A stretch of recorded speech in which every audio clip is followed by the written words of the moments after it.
Is there one thing that stands out, like a trait with a company where it's the version of calling 911 to figure out, oh, I have a vulnerability problem?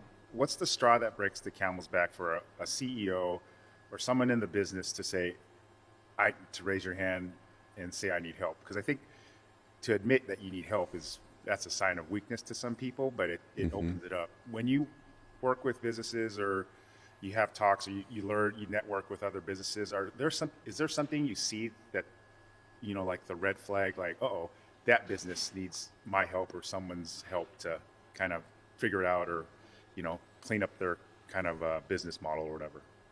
I don't know if it's one specific thing, Galen, but I think when you asked that question, you reminded me of a situation yesterday. I was talking to I spoke at a conference recently, and there's a CEO who's a great guy, and you have a leader in one country and a leader in the other country. And I think there's a gap between those two leaders right now. Mm-hmm. But the problem isn't them, the problem is the CEO. Mm-hmm. But the CEO doesn't see it yet. And so what I always say is because I believe what I do matters, I'm paid to tell the truth.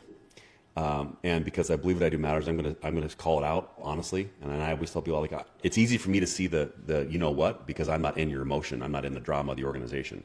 I can usually, not because I'm the smartest in the room, just because I don't have all the baggage of the relationships, politics, all those things.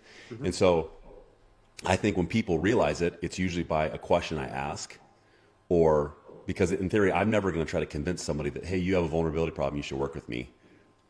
I think I want them to ask the question. I want to ask a question and then have silence, and then them say, I wonder if we have a problem. I'm like, well, tell me why you said that.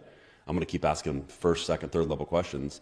Then either they're going to figure out, oh shoot, we do have a problem, or maybe we don't have a problem. And either both ways, I win. I'm either going to win my time back and not spend time with a company that doesn't want to help themselves, or there's a chance to win revenue, and I'm going to go help them, and then get in, get out, and then hopefully they're on their own. They don't need me anymore. How long then do you work with a business being a fractional sales leader? Well, the one I'm working, I've only had two so far, so it's kind of a short stint. I have one that's been 6 months. No, I take that back. That's going on. I've gone a year with them, but as a fractional, it's been 6 months. The other one, I've worked with them for 6 months. Fractional is going to be 3 months so far. What are the two industries you're working in right now? Mainly staffing and consulting. Okay. Obviously, that's where I came from for 20 years. But a lot of the work since we last spoke, I've done work in the golf retail business, to insurance, to real estate. I think those are the two, the ones right now.